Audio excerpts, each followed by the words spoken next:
Jeff Fenster. Welcome to the David Nurse Show.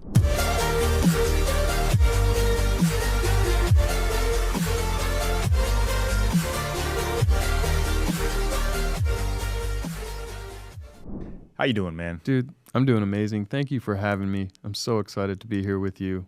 Been watching you for so long, and we became friends and got to finally hang out and do this. And so, thank you for having me, man. Absolutely. You are now officially off the list of best friends that I have not met in person. You know, you have that in the Zoom world. You feel like you know the person really well, but you've just been texting or Instagramming. Yes. But now you're off that list. Thank you. So I don't know. I hate who's that list. Yeah, it's a bad list. I love the in-person. In-person is so much better. You know, one time, what changed for me is I did a podcast with somebody as a guest on their show. We did an hour podcast, and I felt like I knew them pretty well. We ran into each other in person, and I didn't recognize them because you don't have context on Zoom. Yeah. Height. Totally. Complexion. Yeah. Just the whole thing. And I was like embarrassed. He's like, dude, you did my show. I'm like, oh my God, I'm so sorry. And I didn't mean to be a jerk like that. It was not intentional. And then I realized it's because it was just a digital relationship. And we see so many things on a screen, you don't connect that somewhere in your brain that makes it permanent. So thank you. Absolutely. Yes. Humans need interaction. Yes. It's why when people were saying in the COVID time that this is the new normal, we're not going to have in-person talks or in-person podcasts. No, never would have been that way. I couldn't do it. Jeff, what does confidence mean to you? As we talk a lot about confidence and mindset, and from the outside looking in, you are a very confident person. Good-looking guy, got veins popping out. You've started 19,000 different companies. What does confidence mean to you? You know, confidence to me just means that you have a belief system or a formula that you have the belief in is going to yield a result. It's going to get you to where you want to go. It may not get you as fast as you want to go. You may not know yet how you're going to do it, but you have that foundational principle that you can lean on to go out and do whatever it is you're doing. So if you're an athlete, it's in sports. If you're a speaker, it's on a stage. And so for me, confidence has always been, I don't know necessarily how I'm going to do whatever I'm about to do, but I know I have a formula that over time I've used again and again. And if I apply it, that's good. I get a result. And so it gives me that belief system to say, I can go do this because I have this formula. It's my parachute when you jump out of the airplane. You have this belief that that's going to open. Yep. AKA confidence. So to me, confidence, belief is very similar. Now, can you gain confidence without having any type of results to back it up? Because knowing your story with Everbowl, and you can tell into this and speak into this of you didn't really know where it was going to go, but you're like, hey, I'm going to do it and figure it out along the way. Mm-hmm. I admire that so much. People that take action without knowing the end result, because most people won't take action because they're in fear of what if the end result doesn't happen? But you look at it a different way of, what if I don't do it instead of what will happen if I fail? So is there, how did that go? Can you play that out a little bit? Like, with, were you with Everbowl or with Everbowl or anything or that the belief you do? system? Just that belief system. Well, I have a mindset that a thing I use in my brain, which is I play the extreme negative of both sides. Most people look at the extreme positive and say, which outcome do I like better? I actually say, okay, let's assume both things go completely terrible. If I do it and the worst happens, if I don't do it and the worst happens. Well, and then it's just a question of which one would I rather live with the outcome of. So if I start a business and it fails and I lose all my money or my investors' money and I do all this stuff, that's the worst case scenario.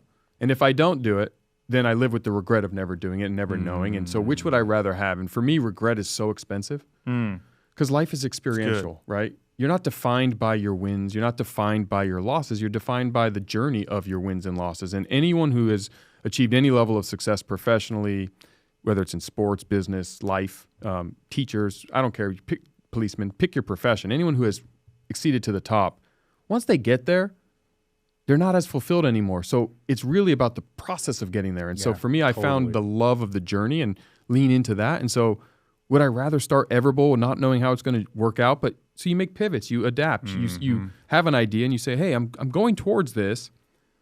But if I have to pivot and turn right and it turns from a restaurant to one that I was going to corporately own forever, I was never going to franchise, to today being a franchise system, so what?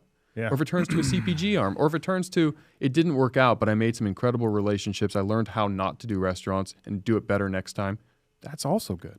There's something in that, though, because there's some alleviation of pressure that you have taken off. You know what I mean? If someone's going full into something, like it has to succeed or I am a failure. Do you think it's part of there's something to also the playing out the worst case scenarios? Because there's a study done, Lafrain and Newman, a famous study, 92.8% of worst case scenarios never happen. Do you think by saying, hey, this is the worst case scenario, now you put it out there and now you're not as fearful of it because it no longer is an unknown uncertainty? Yeah, I would say so. I mean, because once I've clearly in my head said, okay, I'm going to go on stage and I've never spoken to an audience this big. I'm going to deliver a message I've never done. Okay, yeah, I'm nervous. So I say in my head, okay, what's the worst that happens? I go out there and I bomb. Yep. It's the worst speech ever. Everyone hates it. Okay, worst case, guess what? Think about the worst speech you've ever heard. You can't because you don't remember it because it wasn't memorable. Yeah, you're so they're going to forget about me tomorrow anyway. Yeah. So that's the worst case. If I say no because of my fear and anxiety, then I never get the opportunity to go out and see what happens. So now that I've said it, I'm like, okay. So if I feel like I'm bombing, they're not paying attention. They're on their phones anyway. That's such a good point. And now I've talked myself out of all of that anxiety about how do I go on a stage in front of thousands of people, which is nervous. And it was my first time the first time I did it. Now, the next time I've done it before. So now I have a foundation of results. Same thing in business. If I start a restaurant, okay, I've never run a restaurant before. Okay, so worst case, no one comes. It's a failure. I failed at lots of things. Yeah. But I don't need to focus on my failures because I can do something else tomorrow. And the journey tomorrow is a fresh day every single day. So I just found I found out how to live my life in this part of the fear factor, if you will, or the anxiety factor that says once I address and in my brain kind of know what worst case scenarios are going to be, it's taken the sting out of it already. It's like, okay, yeah. Now what? It's wild. People can't see that, though. Isn't that almost like too obvious, but maybe it's just not in people? It's so obvious, but it's you miss it because you're stuck in the forest for the trees. You know what I'm saying? So there's a video I actually show when I'm on stage a ton, and it was an old study about selective attention. And when you're really focused on something, you miss so much. And so I think we get so caught up and focused on, I can't fail. This is my one chance. And we put all these extra things on this moment that aren't real. Yeah. But we've created this in our brain that says, oh my gosh, like if I bomb on this stage or if I fail with this company or if I miss out on this interview and I don't get this job, it's it. Or I don't get into this university as a college applicant or whatever it's going to be. Well, you know what? It's not it. It's not Tomorrow's a new day with 1 billion new opportunities. Right. You either win or you learn. There literally is no losing.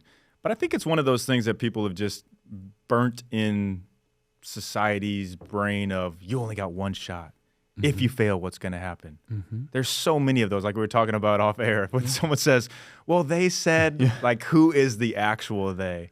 And I think, I mean, there has to be a lot of that in you in terms of, call it an entrepreneur, call it whatever you want, in building Everbowl, in building multiple businesses where there's a lot of naysay. There was a lot of you can't do it. Is there, taking it from a 30,000-foot view, are there any staples in your journey towards success, because success is definitely not random, that you've been like, man, I'm so glad I did this or this? Like, do you mean specifics, like in terms of relationship building or structures? I know you're very good with systems and processes. I have a formula. I want to dive into that formula because I know something that I struggle with. I feel like I'm pretty good with system and processes, but I know it's a lot of people will just do. Let's say you get past the fear of doing. Then you just do without plans, and you're kind of just like, just throwing mud at the wall and hoping it. That's, I feel like I've done a lot of that, but listening to you are very dialed in with system and process. Well, I think people make the mistake of confusing activity and productivity. Ooh, so that's good. That's what a lot of people struggle with. That's good. They spend their time doing and being active and saying, I'm working really hard, but I'm not getting the results. Therefore, they lose the confidence. They lose the motivation and the direction. They then get off their path. They stop putting in the effort because they don't have it focused, right? And you can run really fast and hard in place and go nowhere. Yeah. But you can walk slowly up a hill and beat someone who's running in place. So they may look and say, well, I'm working twice as hard as so-and-so, but yet they're moving up the mountain. And it's just a matter of they have a map and they have a direction and they know what they're doing. So they're being productive while you're being active. And so I am very good at not wasting my time with activity instead of trying to spend most of my time being productive. Mm-hmm. And so I follow my 5 core values or my 5 success principles. Give them to us. Yep. They're very specific. They've worked for me time and time again, but it's number 1 is make friends and have fun, which sounds really simple. It doesn't sound like, okay, roll your eyes, but there's so much in that. By making friends, meaning I build real relationships with as many human beings as I can. And that means I'm going to go the extra mile with them. I'm going to lead with value. I'm going to help them, even if there's nothing in it for me, because the more friends I have, the more opportunities come my way. The more friends I have, the more opportunities I have in this world to ask for advice, ask favors. Someone who just introduces me to somebody else because they like me. They're champions of me and my brands. Mm-hmm. And having fun is so important because it is a lot of work. It is hard. The journey isn't always just perfect. There are so many times you get knocked down that if you don't love what you're doing, and I don't care what it is, you're just not going to put all of you in it. And if you don't 100%. put all of you in it, you're going to lose to somebody who does. And that's the whole, hard work beats talent when talent doesn't work hard. Yep. Talent doesn't work hard because they don't love what they're talented at. Totally. Right? And I got to just commend you on this of where a lot of people will say, hey, I'm going to add value first.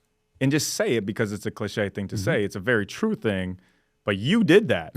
Like Dan Fleischman introduces us together, and you get on an hour call with a client of mine and talk to her about how to franchise. We hadn't met in person, first interaction, and you just pour and pour into her. I'm just blown away. Like I will never forget that. Well, thank you. And that is, it's just, I believe it. Yeah. I wanted to build a relationship with you. I wanted to build a relationship with her, and I wanted to help Dan, who connected me, because I win 3 times there. Yeah. Dan says, thank you, Jeff. I made an introduction to you for a friend of mine who needed help. So Dan looks good to you.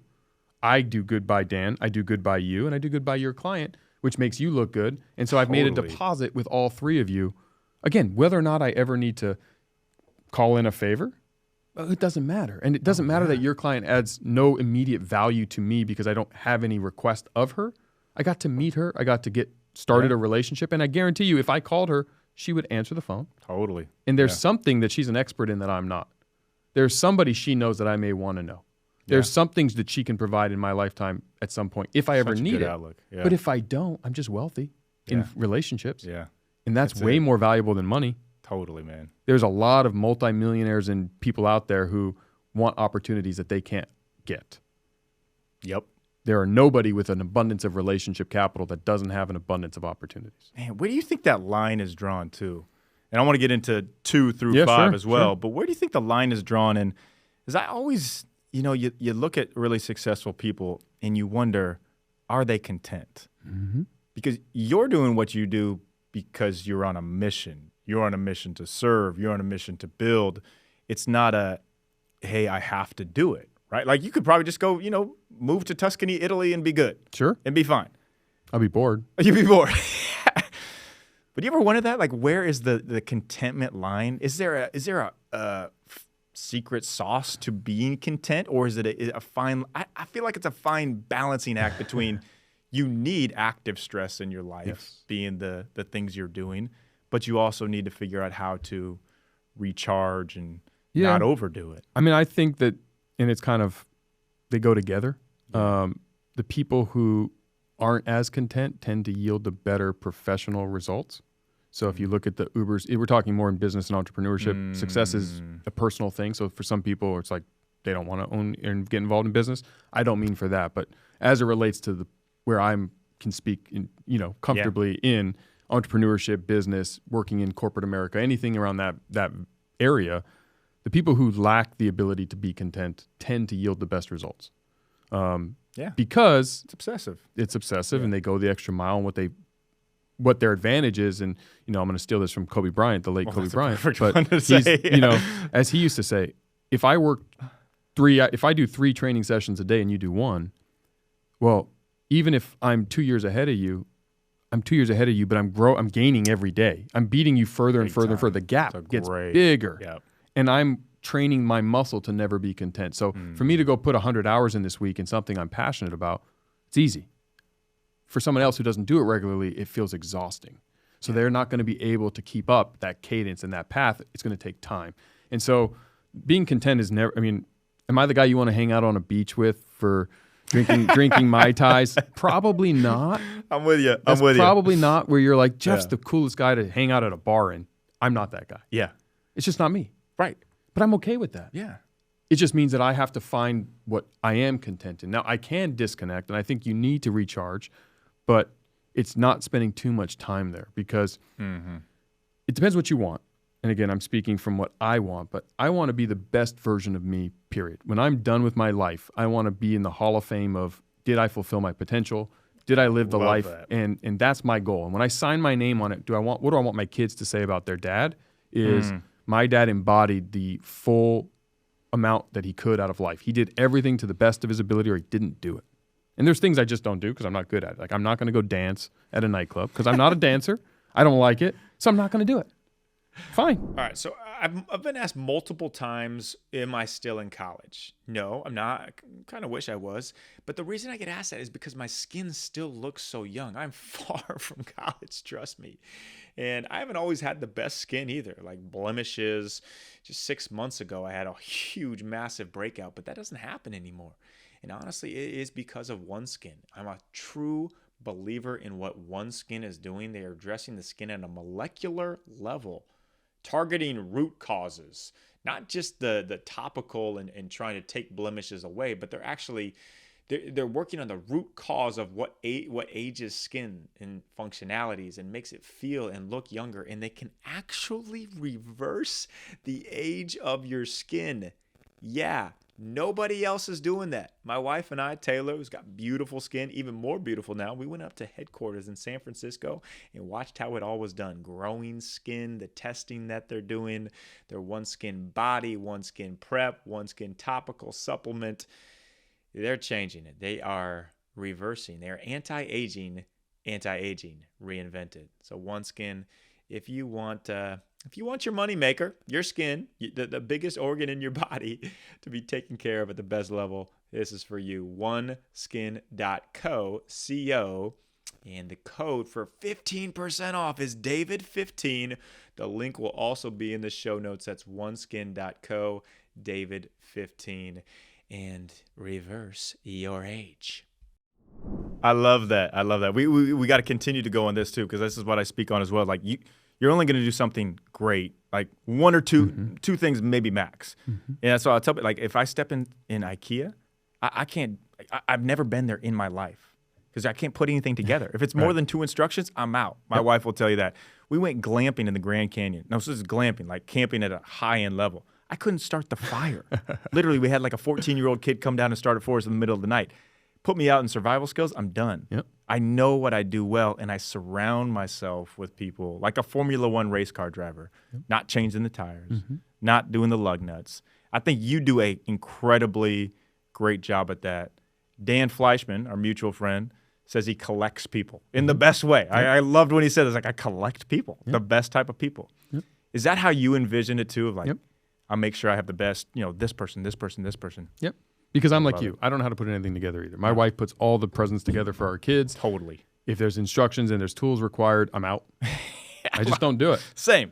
And I don't like it. I'm not good at it. I didn't grow up doing it. Yeah. So I'm not going to fumble my way through it. I don't enjoy it. It's a bad use of my time. I don't want to do it. There are people who love that. So why not let them do what they love? Absolutely. And I didn't come up with that phrase. I don't use that phrase, collect people, but ultimately, I like the best way. In the best way. I like that. I like that perspective because you also let people shine. Yeah. Right? If you're really good at whatever you're really good at and I'm really bad at it, and I allow that opportunity for you to shine and show off and be the best and commend you on it and say, oh my God, look how amazing they did this thing, we both win. Totally. Right? And if you let me do what I'm really good at, we both win. And so I think that I'm really good at staying in my lane. I didn't used to, but I'm very good at owning what I'm great at and duplicating it over and over and over again. And so the making friends and having fun is the foundational principle for me. Taking immediate decisive action is number 2, because so often people say, I'll do it tomorrow. They set this date when I'm ready. I need some more experience. Oh, I'm going to do it New Year's Eve or New Year's Day or Christmas Eve or Thanksgiving or July 4th. or Tuesday, and tomorrow's a fairy tale time when nothing gets done. You get 100% done of what you get done. And if you take an immediate decisive step today, right now, in this very moment, you're now in. So the next step will present itself. You're already there. And so the analogy I use a lot, especially on stage, is if you're out of shape and you're sitting on a couch, and you're like, I want to get in shape. The mistake so many people make is they go to the gym and they work out hard, and then they're sore, they're broken, and they don't do it again. Yeah, totally. It's like, where's the step? Why don't you just put on your gym clothes and watch Netflix today? Yeah. Take an action, Yep. right? Yep. And so taking immediate decisive action is such an important critical step in success, in anything you're going to do. And it could be as simple as calling a friend and saying, I'm interested in doing this, or do you know someone who can introduce me to, or I'm looking at these colleges and going to a website and reading about it. Or I'm thinking about moving to a new city and Googling it. I mean, it could be as simple as just putting forth 5 minutes of effort, but now you've taken a step towards it. And now we can get to the next one. And so number 3 is Kaizen, which is the idea of getting 1% better every day. Oh, preaching. And really focusing on the fact that you're not going to be the best version of you doing that skill today. You're just not. You're just starting it, right? So if I'm going to learn how to play ping pong, I may really be bad at it today. But can I get a little bit better every day? Can I set micro goals that allows me to win stack and win the moment, win the day, and set these obtainable goals that says, this is what I want to accomplish today. So I want to apply to 10 colleges. That seems overwhelming.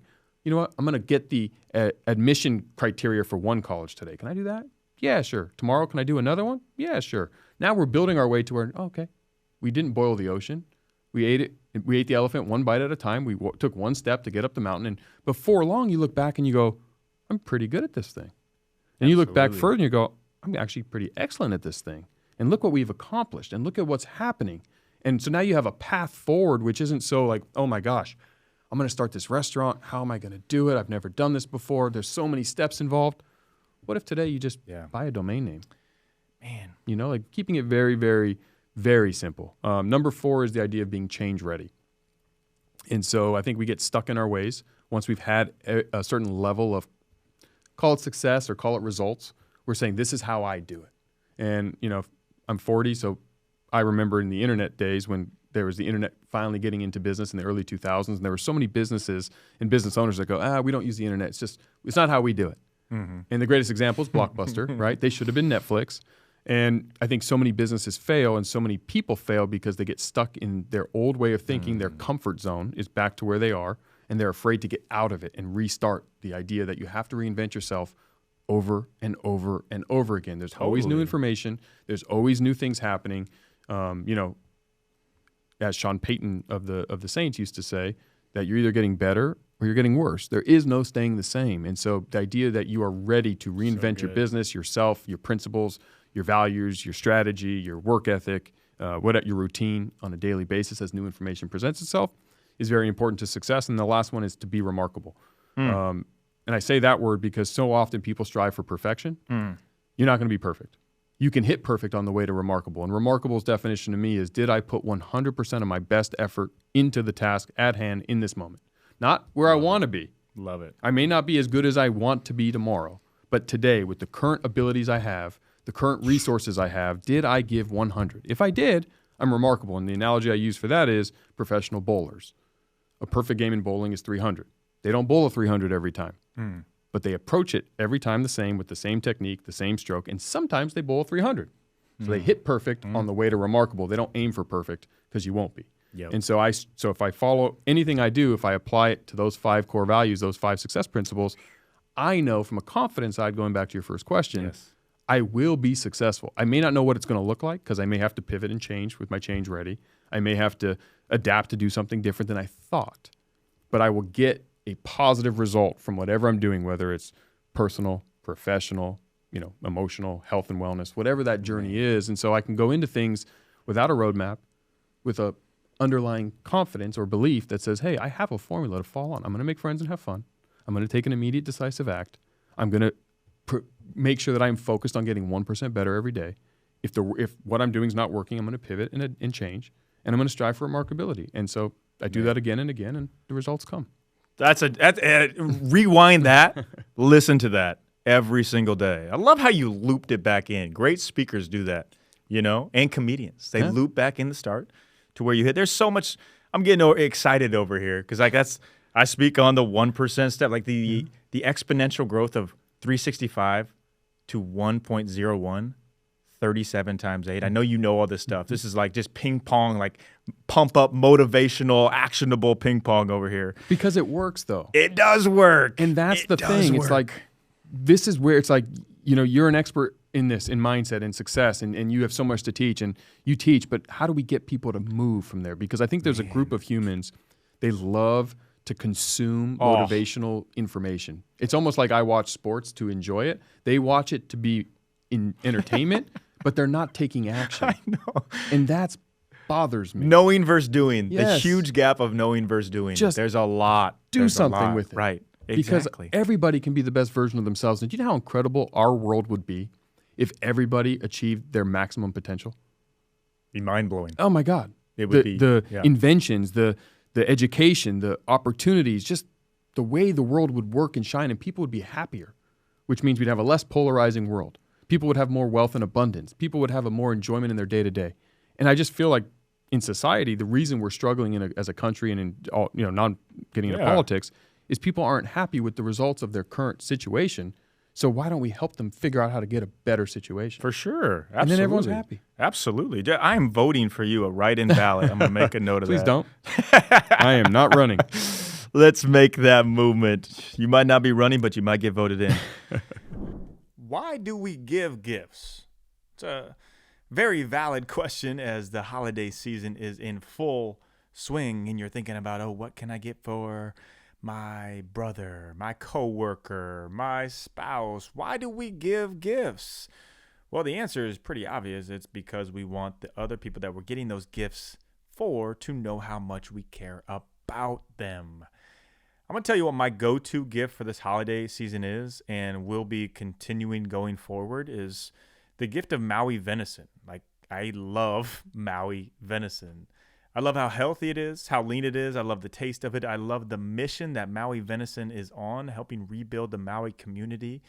It's so many philanthropical things that they're doing. It's just it's a really cool company to get behind, and I'm big on supporting companies that have a bigger mission than just the bottom line or the product that they're selling. Products and everything that comes and goes, but long-term missions, that's a legacy lever. And Maui venison, if you're into health, which I hope you are, if you're into taste, which I also hope you are, Maui venison is a great gift. So encourage you to check it out, try it for yourself, send it to some friends, and if you like it, just let me know. There's a code NURSE. So if you enter the code NURSE at MauiVenison.com, code NURSE will get you 20% off.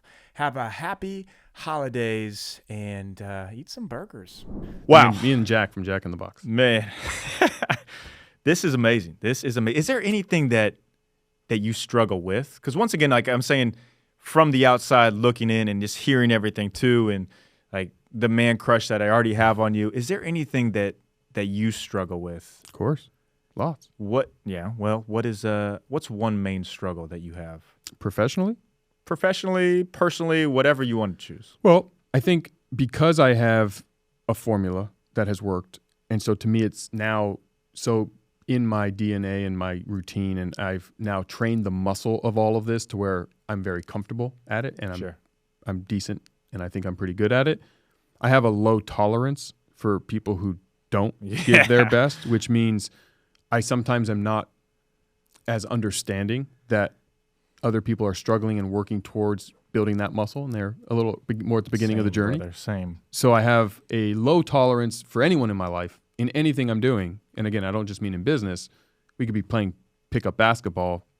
If you're not running 100%, I'm going to be frustrated with you. Mm-hmm. I demand and expect you to give me your best because I'm going to give you mine. Yeah. And so it makes it a little difficult for me sometimes with friends and coworkers that maybe don't approach the world and see it the same way I do, which they're entitled to. It's just not. It doesn't help me as much, so I have to do a better job. And I'm also not the best at saying great job, giving the verbal,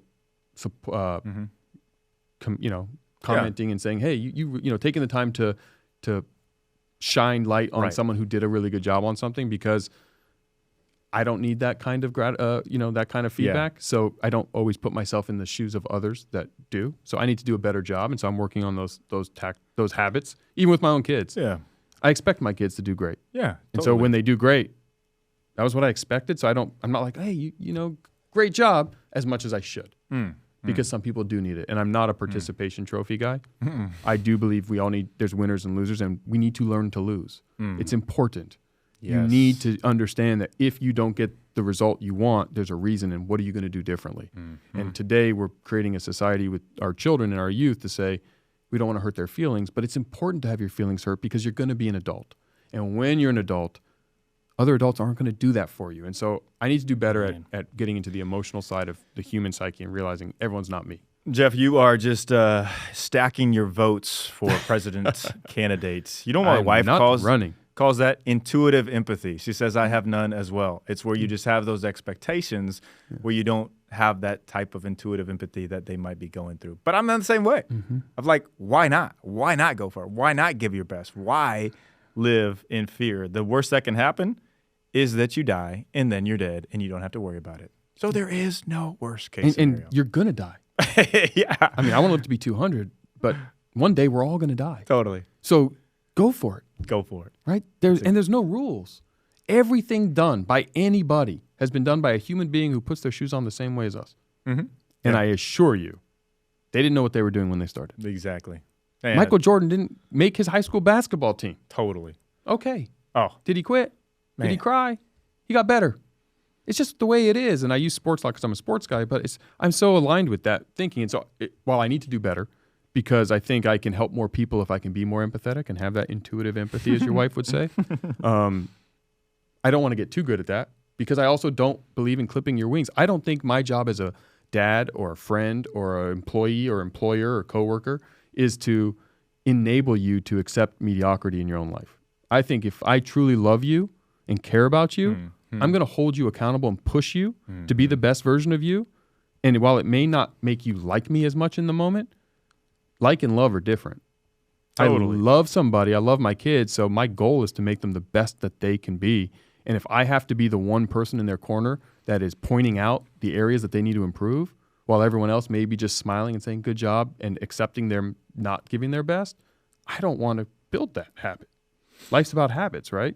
And what you put weight on something is how it grows. So you need to train yourself to remove the mediocrity acceptance, to remove the want to before you do something, to remove the perfect world before I can take action. No, just go. My goodness, this is a master class, literally, in taking action. And that's what the best leaders that I've been around, they support and challenge. You do that. You empower people. Just walking around your office, I've seen how you've put people in empowerment situations.